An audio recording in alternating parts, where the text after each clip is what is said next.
Hi there, Lindsay here, the Frugal Crafter, and today I'm going to show you how to make a really fun star card. And this is what it looks like when you open it up. You have these lovely areas in here you can embellish and decorate. You have just a really fun design that you can open up and mail. You mail it in a square envelope, and it's just so easy. It's just made with one piece of paper. So what you're going to need is a scoring board or a tool you can score with. Let me zoom out a little bit here so you can see my work desk. And you're also going to need a paper cutter. And the first thing you're going to do is need to trim down your paper. And you'll want a piece of 12 by 12 paper, and I recommend using double-sided cardstock if you have it. This is a double-sided piece by Can Company. And what I'm going to do is trim it at 10 3/8. So the only measurement you need to remember, there's two measurements. 10 3/8 is one of them, and the other one I'll tell you in a minute. Okay, so just remember to trim one side of your paper down to 10 3/8.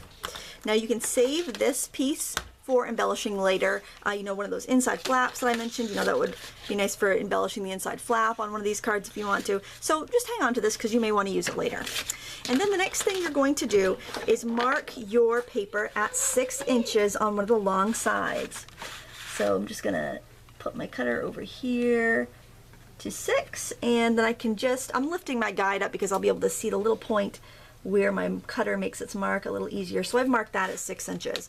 So then what I'm going to do is I need to turn this into a triangle. So this is going to make an equilateral triangle. So I'm lining my mark to the top of my cutter. I'm lining my the corner of my paper down to the bottom, and I'm just going to slice off this corner. I'm using a cutter bee cutter. I like the cutter bee scissors. I like this cutter. This is what I keep in my scrapbook bag for when I crop on the go. But it's really handy for this. I couldn't quite trim this in my big guillotine cutter. This works so much better. So again, I'm just lining it up, point to point, and I'm going to chop it. And this is going to give me the perfect triangle that I need. Take your time on this measurement. All right, and again, you can keep these for embellishing the card later on. If you make a bunch of these cards with coordinating paper, you can really get a lot of bang for your buck because you can just kind of swap the papers around when you embellish. So the next thing we need is our scoreboard, and I'm using a Score Pal, and I'm using the old version of the Score Pal, so I don't have all the little markings that you probably have on yours if you have a newer one. Let me just tip my camera down a little bit. There we go. So what I'm going to do, I need to make a mark at 6 inches on each of these sides. So just with my pencil, I'm making a little mark. This is kind of busy paper, so I know these marks are not going to be noticeable when I'm all done. If they are, I can always go in and erase them. All right, now the reason I'm making these marks is because I'm going to score between these marks, and I need to score between each of these 6-inch marks. But there's another score line I need to make, so that's why I'm doing this all the way over here on my Score Pal, because I need parallel score lines that are 1 3/8 inches away from each other. So that's the other measurement you have to remember, 1 3/8. Got that? All right, I'll if you look under the video in the Show More section, I will write this down so you can jot it down there. So I'm putting a score mark here. This is from the 6-inch point to the 6-inch point on two of the sides, and then I'm making another score mark 1 3/8 inches away. And I'm just doing it down here on my scoreboard where I've made a few notations just because I don't have marks every 1/4 of an inch away like the newer scoreboards have. But this is all right. This will work for me. I can always erase these marks later with a little alcohol and a Q-tip if I want to.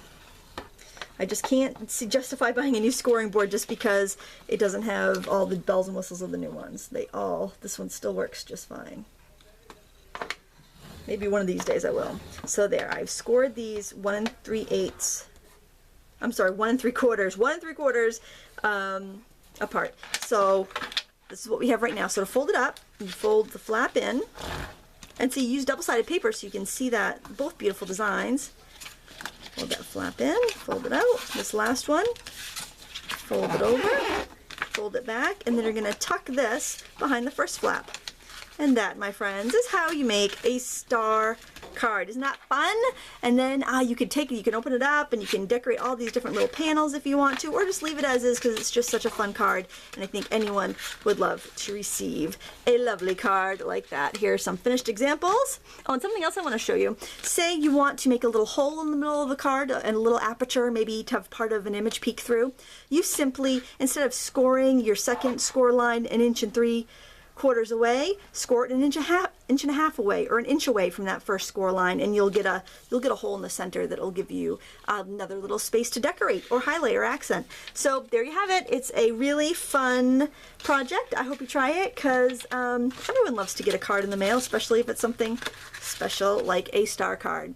Thank you so much for watching. Until next time, happy crafting.